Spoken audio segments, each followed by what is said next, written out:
if you're the kind of person who goes to see an action movie and there's an animal in it and you don't feel comfortable about that kind of stuff, go to doesthedogdie.com. It'll just give you a yes or no answer without spoilers unless you read further into it. A useful tool. I looked it up halfway through this movie to see what goes on with the cat. And it prepped me mentally because I like cats.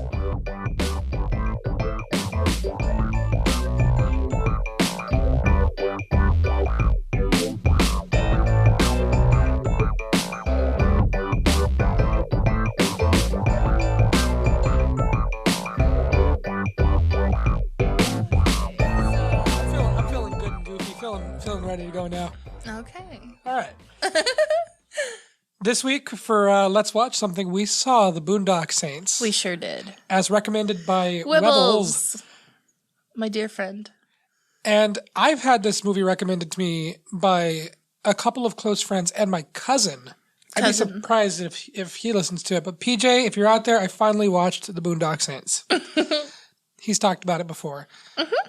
Hi, PJ. I don't know you. I'm going to admit there was a little bit of hype going into this because I've had so many people recommend it. Mm-hmm. And honestly, I've seen it before as well. And I loved it when I first saw it. And I still love it, so I don't care. When did you first see it? Honestly, like just last year or so. Really? So it's pretty fresh. Yeah. I have never seen it. Mm-hmm. There are moments that were familiar to me. Because a lot of like media references it, like a lot of like different social media, like memes, a lot of other like TV shows, movies, things like that pay homage or reference certain scenes in Boondock Saints because it's such a underground hit. I've seen the falling upside down and hanging on a rope thing before. Yeah, I've seen a couple of shows reference that. I don't think that this can't be the first like time that sort of thing has been shown in a but it's a very iconic scene for this movie, so it's I tried to do a little bit of research without giving away too much of the movie, and the IMDb facts page on a couple of posts that I skipped right over just started with in the iconic rope fight scene. So when they were arguing about the rope, I knew something was about to go down. Boy, did it. Oh, that was so good. So yeah, going back and looking at it, that scene is kind of when I started really getting invested in this, and I did feel that thrill ride moment, you know. Mm-hmm. Action movies to me, I'm a bit of a movie nerd. If you haven't picked up on this before, action movies to me are kind of on a different level, and I don't want to say that they're worse movies. When you're trying to create something as a work of art and you're trying to tell a story, if you're trying to tell a story in an action movie, a lot gets lost. And your attention goes elsewhere. Mm-hmm. You get more focus on the action.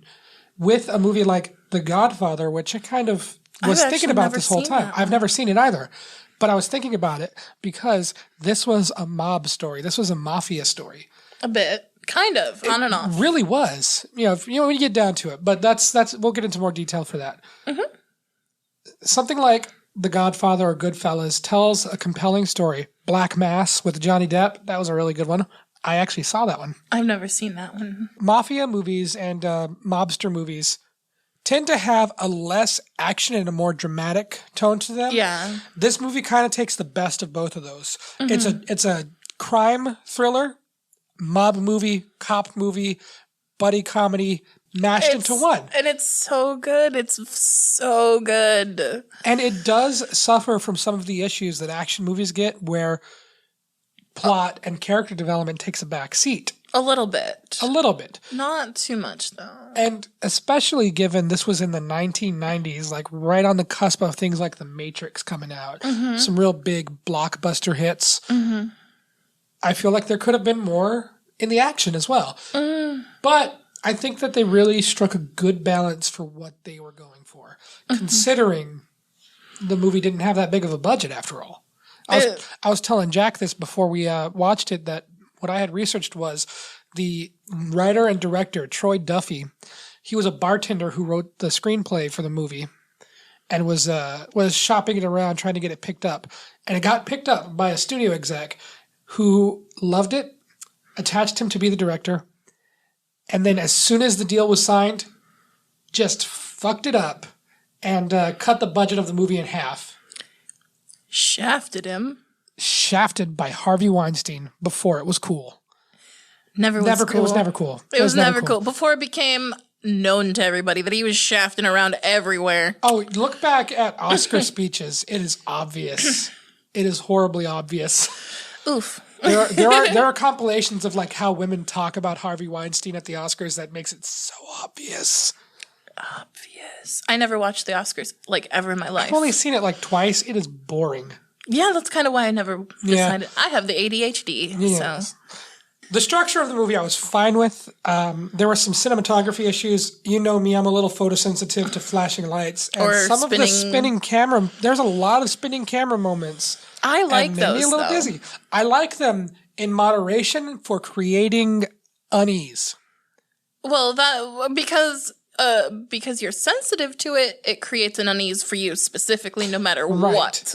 However, there are movies that have done the spinning around a character for that exact reason, and it nailed it. This movie was just kind of doing it to keep the camera moving because they got bored, I guess. I don't agree with you, but I don't really have an explanation as to why they would continue to spin the camera around. I feel like it was just kind of like to get a good, like, make it seem like we're part of it. Like we're the ones looking around. Does that make sense? Yeah, I get you. Like, that's how it felt to me. Like I was part of that scene. Like, oh, I'm looking to the right, so the camera looks to the right. Okay, the character's over there talking now. It's panning to divert our attention. In my opinion. I get you. That makes sense because there is a lot of those moments where like people are talking back and forth, and it's not like a cut scene; it's like a pan scene or right. Yeah. There's a couple of moments, and the ones that really bothered me was when Willem Defoe was looking over a scene, and the camera just spins around him. Focused on him. See, for me, I'm sorry, I didn't mean to interrupt, but for me, that was because he was in thought, and he was like, portraying like. And like, it kind of wanted to, like, give a wide view of, like... Yes, I 100% agree. But one revolution. One revolution and you're Instead done. of continuing to, They did, like, 4 or 5 spins. Well, I feel like that worked. For me. I feel like... But the one... Speaking of Willem Defoe... We'll get to Willem Defoe. Oh, fine. We will get to Willem Defoe. Because, much like Boondock Saints... We're going to wait before it gets good. The whole thing is... we did want to discuss one thing that I did agree with you on. The opening scene. The montage. Where it just felt like it was the weirdest part to put a montage in a movie is like... Right at the beginning. Well, okay. During the opening credits. Which... they mentioned the fact they work at a meat packaging plant. But then they didn't need to show it. Yeah, they never really... Excuse me. They never really returned to that, other than like they mentioned it once during like the cop interview. Right.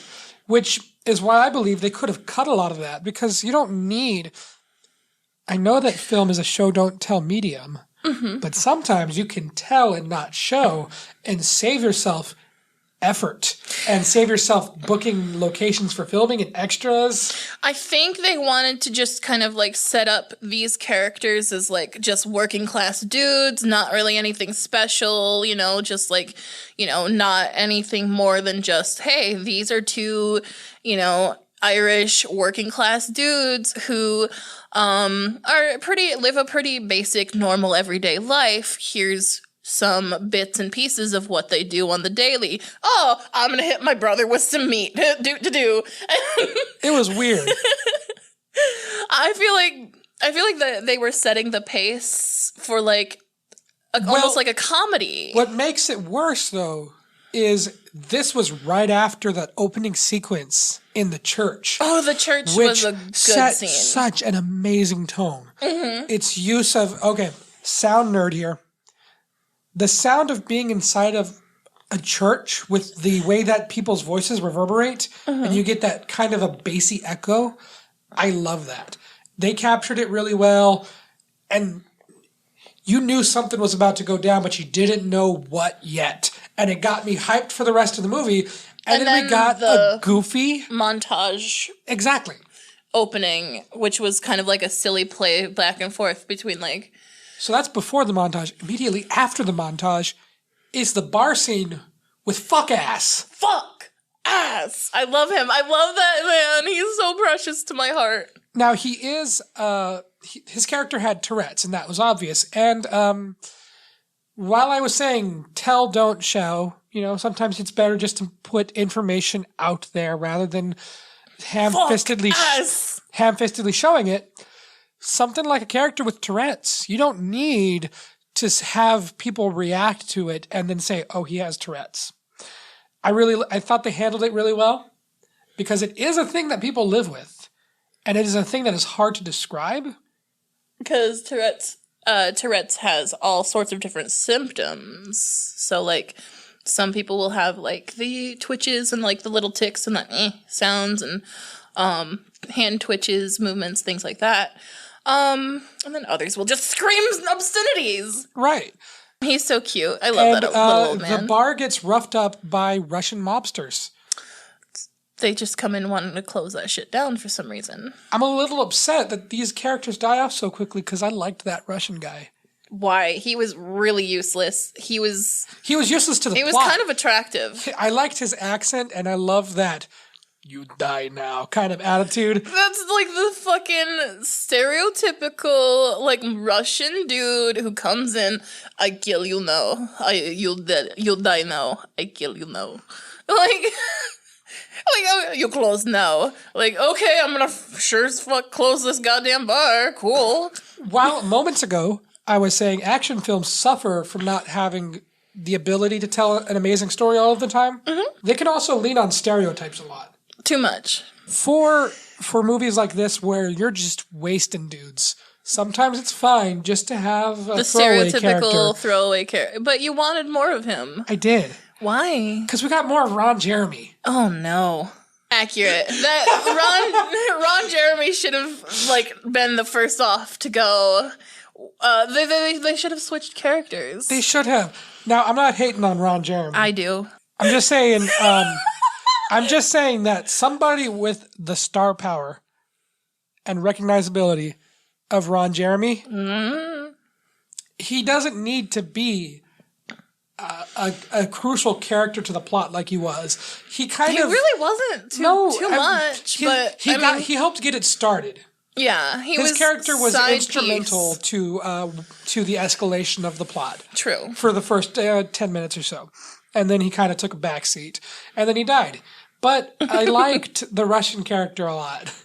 I wanted to see more of the gigantic bald Russian man. Yeah. You just wanted that's where you peek off into that 2 Kinsey scale. You want that big gigantic Russian man. You die now. Remind me to tell you off air the bear joke. Okay, I'll text myself. No. Okay. So Boondock Saints sets an amazing tone after a bit of a rocky start. Mm-hmm. It sets an amazing tone, goes into a montage, and then continues that amazing tone. I kind of just tapped the cable there. That's fine. I'm gesturing too much. It's a radio show. Who cares if I gesture? So Boondock Saints sets a really amazing tone with its opening, and then kills it with the goddamn montage, and then picks it up again right after with the bar scene. Don't you agree? I mean, I guess. That's the end of the bit. You hear people talk about unreliable narrators a lot, where you're getting parts of a story. I feel like Boondock Saints uses an unreliable narrator plot device unintentionally, because it starts with them taking down these 2 big dudes. And purely by accident, we see, really. I mean, not really by accident. Not really by accident, in self-defense. It was 100% absolutely in self-defense. Like, these guys, they weren't going to fuck them up, and then they realize, like, oh, they find them, and then they light their ass on fire, which is my favorite part. obviously. We are also introduced to Willem Defoe's character. Who is one of my favorite characters. He's amazing. I love him. Gay as fuck! He's super gay. Investigating is the right word. Yeah, he's the detective. He's the FBI, I believe. He's a detective with the FBI. He's investigating the scene of two dudes killed in an alleyway who happen to have mob connections. Right. And the local cops are like, "Yo, this is a shitty neighborhood in Boston. This shit happens all the time." Yeah, the local cops are kind of inept a bit. Which they make it obvious. Willem Defoe puts on his gloves, puts on some fancy music, and then just listens to opera and solves the case, basically. He's like, "There's a gunshot over there. There's a gunshot over there. Look under the body. There's gonna be a shell. Check in the building, see if anybody's complained about some water drippings." And okay, he didn't sound anything like that, but no. Maybe at the end of the movie he did. Oh, spoiler alert! We'll get to it. Yeah. Sorry. Now there is a goofiness and a shitty way of telling a story when you introduce a character that's smarter than everybody and effortlessly does everything correctly. Willem Dafoe's character nails it 100%. He is the smartest guy in the room and he works for it.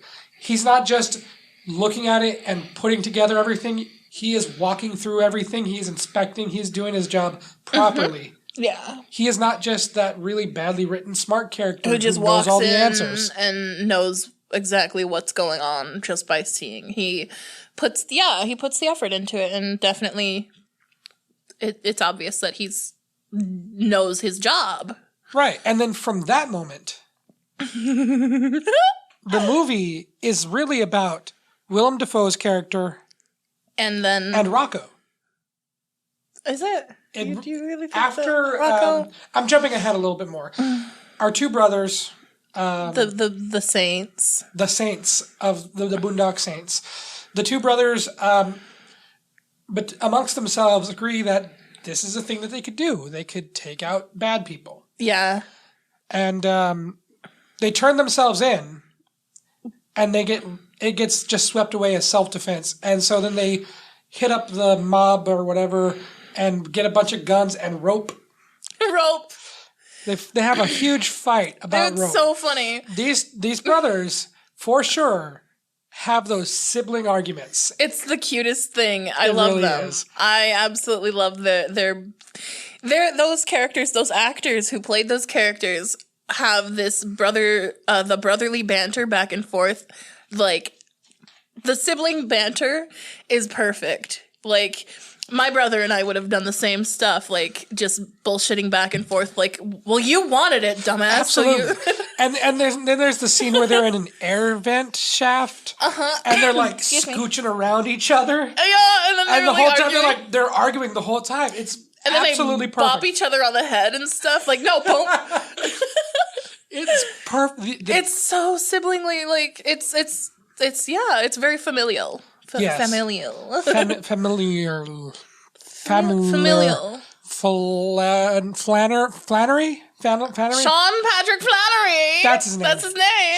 Sean Patrick Flannery and Norman Reedus. Those two boys. They're really good, though. They were adorable. You just want to touch them. Oh, a little bit. A little bit. A little bit. They're cute, though. They're so funny. They're so good. They really are. But like I said, they take out those two. They take out this whole room full of dudes, and just whilst hanging from a rope. Okay, so while they are sibling rivalry, hitting each other back and forth and like shoving each other, and the air shaft is shaking, the air shaft collapses and falls through the ceiling onto this mob boss guy. Whatever. Not like a major boss, I think, but one of them. Anyway. You can get through this movie without it knowing anybody's names. Those kinds of movies are fun to watch every once in a while. Yeah, pretty much. Anywho, this guy, they go there just to get that guy. And then as they fall through, they get caught up and tangled up in the rope by their feet. And they're like spinning in a circle, shooting out every single motherfucker in the room. perfectly. Awesome. Just fantastic. The best fucking scene. I'll give them this. The movie could have used a better score. The soundtrack was not did not stand out much. There are two scenes. Okay, one scene really. So when they start picking out their guns, they have this little doo-wop, like 50s doo-wop, kind of like it's. How's it go? Don't. That's all I did. Like, I don't even know. Like this 50s doo-wop sounding like Love at First Sight, but with guns. Yes, exactly. And it's great. It's fantastic, right? And I'm loving that scene. And I love the fact that like that's the music that they chose for that scene. Because like it's like a doo-wop, like slow dance, like imagine poodle skirts, high ponytails, and like at a dance. Like a 50s like dance. And then like I just imagine like these two like young like 15-year-olds in love, and I don't know. That's the type of music. If you're writing a paper, the word you're looking for is juxtaposition, which means to put two things that are unrelated side by side to create a comparison. The image of guns, a violent weapon, and lovely music about being in love with somebody. They don't belong together. You put them together, you get two guys who are in love with these guns and are ready to start some shit. And start some shit they do. Yes, they do. After taking out this room full of dudes, the door... Is it a bell? No. There's a knock on the door. They peek through and they see their friend, Rocco. Rocco! Who steals the show. No, he doesn't. He's absolute trash. And they decide to fuck with him because they're wearing masks and nobody knows that he's there. This is one of my favorite parts, too, because it's hilarious. Because they're just like, let's fuck with him because they're his friend. They know him. So they pull the masks back on, open the door, and grab him by the scruff of the neck and yank him in. The hair. Oh, they grab him by the hair. Because they specifically said, I'll grab him by the hair. And, like, they grab him by the hair and pull him in, and he's just, like, freaking out. He's like, I'm part of you, I'm part of you, I'm doing, like... They got guns on him. He's begging for his life. I'm the funny man. He's begging for his life, and they got guns at him.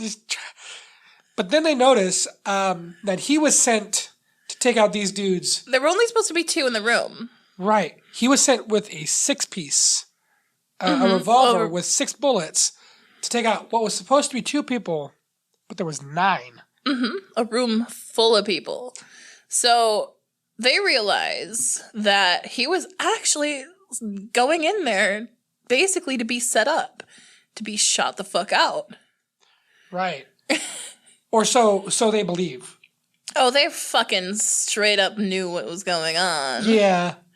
It was obvious, but he was trying to... Rocco goes to investigate that little theory and just kills everybody in the room and the bartender. It was a coffee shop or something. Yeah. And then a bartender or something. Like, I don't remember what. Basically, this movie is not about setting or like other characters. There's just these 3 or 4 people total. These goofballs. And then like there's no important settings other than that one bar, but even that one bar is kind of like you don't really know. Oh, you don't really know or pay attention to like the scenes.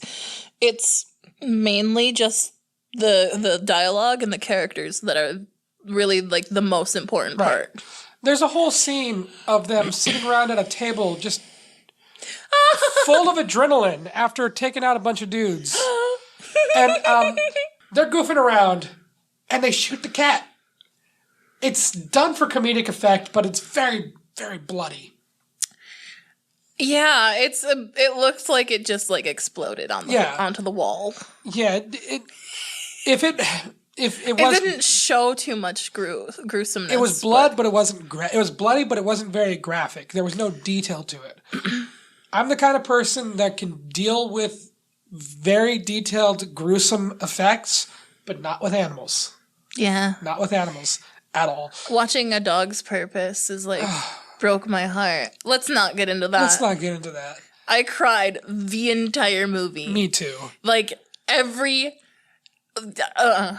moment. I hate that movie. I liked it. I hate it because it made me cry so much. Anyway. Rocco goes and kills these dudes, and he's just screaming, "Pack it up! We gotta go, man! We gotta go! They're after me!" He just shot the 3 dudes and walked away. There was not a lot of stuff to go off of. He was just panicking. Yeah. And they start their little crusade of wiping out evil people with Ron Jeremy. At a strip joint. Yeah, and this whole time we're getting back and forth cuts from Willem Defoe and the detectives at the scene and what actually happened, and Willem Defoe piecing it together and nailing it. And for the most part. It's like, so much fun to watch. It's really cool. Because, like, they'll show scenes, like, where he's, like, kind of just describing what's happening, and he's, like, placing himself in, like, in the movie, they're placing him right in the action of, like, what has happened, which is really cool. Yeah. And that effect comes into play at one of the subsequent scenes where we don't even get 2 different scenes back to back. It's one scene with the action and Willem Defoe just there narrating the whole thing. Yeah, it's actually really cool. I think it's really cool. It was. I loved it. It was also the perfect build-up to it because having that every single time would have felt a back and forth would be too... Yeah, it would be a bit dragging. Yeah. And this is one of those times where I feel like the movie could have been longer. Really? Yeah. It's a long-ass movie. It was about an hour and 48 minutes with credits. We start to see Willem Defoe questioning his methods. Well, not his methods, his ethics. Well, wait, his ethics haven't changed. His ethics were stopping the bad guys. Well, yes and no, because he felt like he needed to uphold the law. Oh, unless we're talking about we're talking about after this when he's talking to the priest. Oh, okay. Well, because he's having a crisis of faith. Well, no, he's not really a man of faith. A crisis of faith in a sense of he's questioning the way that he's doing things currently. It's a metaphor. Shut up. What's a metaphor? For grazing. Oh, God. That was the dumbest. I'm proud of you. Continue on, good sir. Willem Defoe is battling with his crisis of faith, and Rocco and the brothers are at the same church. Rocco, fucking dumbass, holds the priest hostage in the confessional and is listening to Willem Defoe's conversation, which I feel like he didn't need to be there for. He didn't, but, like, the thing is, okay, so the point of that was to show how much of a liability Rocco really was. Because he was going out of his way. He was gonna kill that priest, pretty much, or at least hurt him to get him to say or do whatever he wanted.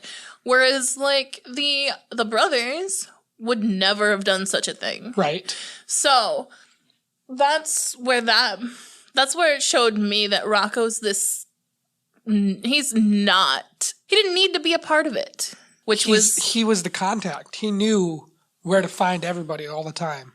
However, he knew all that information, but, like, he wasn't morally part of it. No, you know what I mean? That's what I was getting at. Yeah. It's like, the brothers had their own reason for doing it.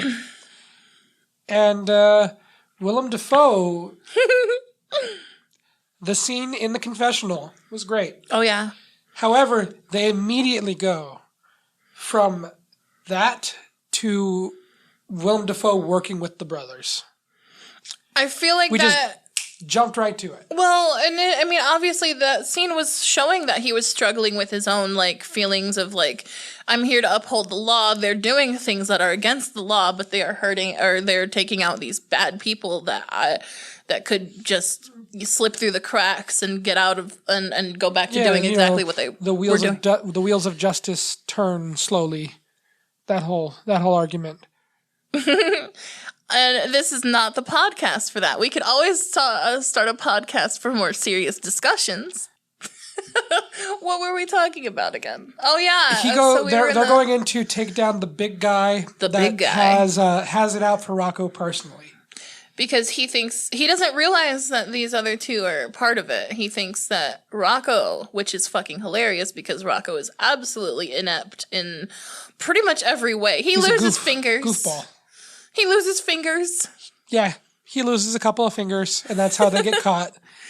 Well, geez, spoilies. I do want to save something for you to watch the movie, of course. Honestly, just watch the movie. Just watch it.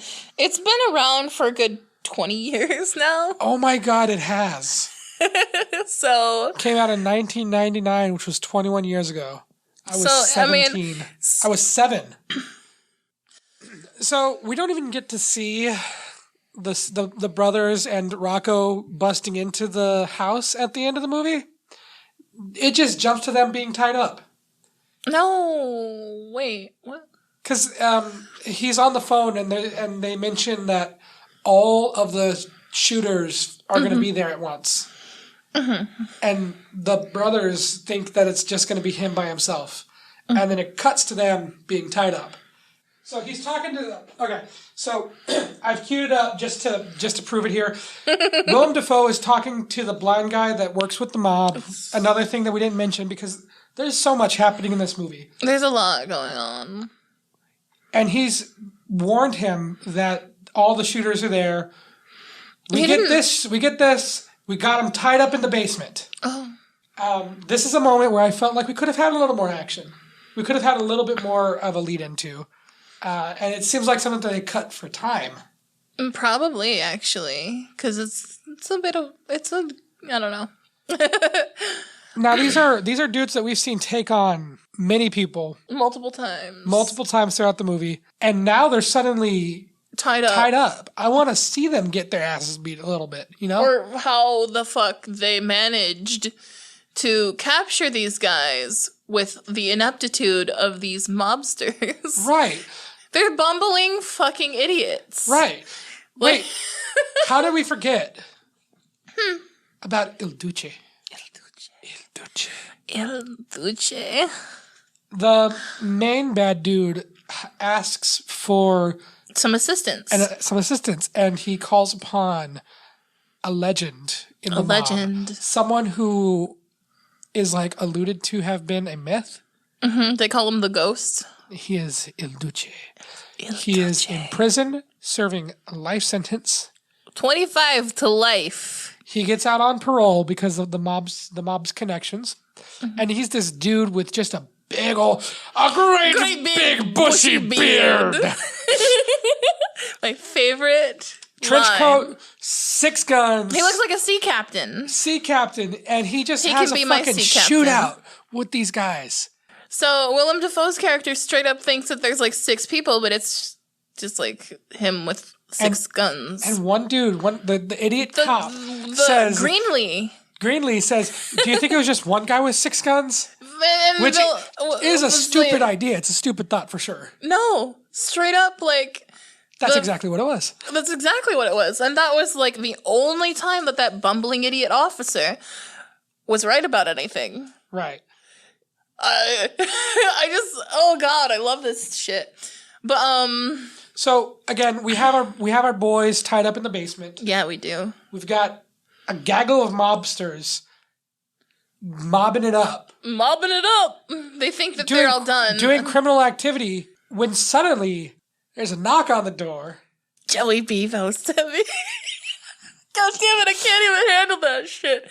My favorite part. If you had told me that this movie that people have recommended to me that is an action classic came to a climax with Willem Defoe in drag. Almost about to go down on a fucking...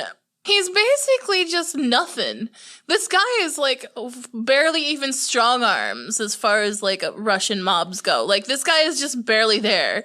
Like I'm just gonna call him eyebrows. He goes to like the bathroom with him and is on the floor rolling around in like a dress.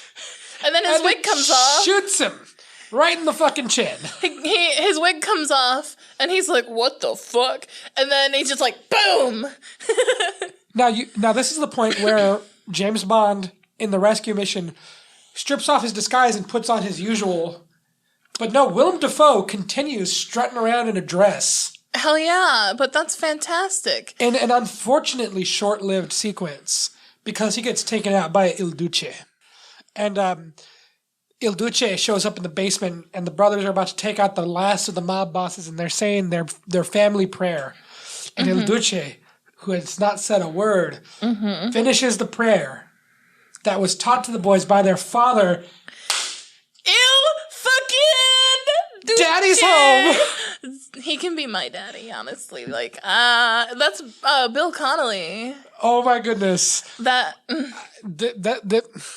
Wow. He had a cinema boner. Such a cliche. No, but it's fantastically done. Good twist. Oh, it was so good.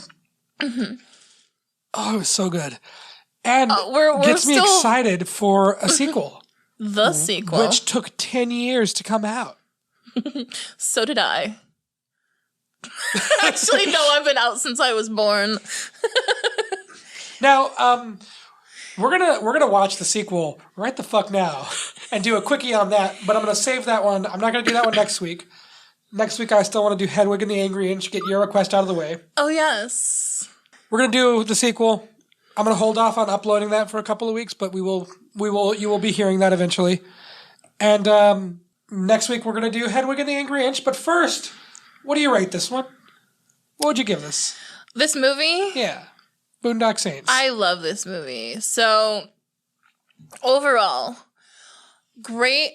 I'm not an action movie fan at all, ever. Like, I get really bored of them because, like, I like to have a story. But great action, great characters, great writing. Like, the dialogue is my favorite. They're hilarious. Really good acting. Like, I haven't complained about any of the acting for the most part, except for, like, the really minor characters. The minor characters are poorly acted for sure. But honestly, that's minor characters. It's delicious justice to watch them all get shot. I just imagine them being, like, murdered for their poor acting. But, it's one of my top movies. I will say 5 out of 5 Jack Snacks. 5 out of 5. 5 out of 5. I'm going to agree with you. The writing, near perfect for a debut screenplay. And a debut directorial credit. Honestly, really good for a first-timer. Absolutely. It does show some of its growing pains. You know, maybe he didn't do a lot. You can see how it hasn't really followed as far as, like, aging, and it doesn't age well. Right. But it's really good. The action is just as insane as you want it to be. The characters are great. The story is good. I'm going to give this a solid 4 out of 5 Jolly Ranchers. What flavor? Because there's only green apple. I was gonna say there's only like two good flavors out of Jolly Ranchers. I love green apple. Green apple flavored things. Green and blue. Green and blue. Green and blue. Those aren't flavors. Those are colors. They're flavors to me. This tastes like blue. Like red Kool-Aid. This tastes like red. All right. I'm really excited to watch the sequel right now. So, Jack. Yes. Let's watch something. Let's watch something.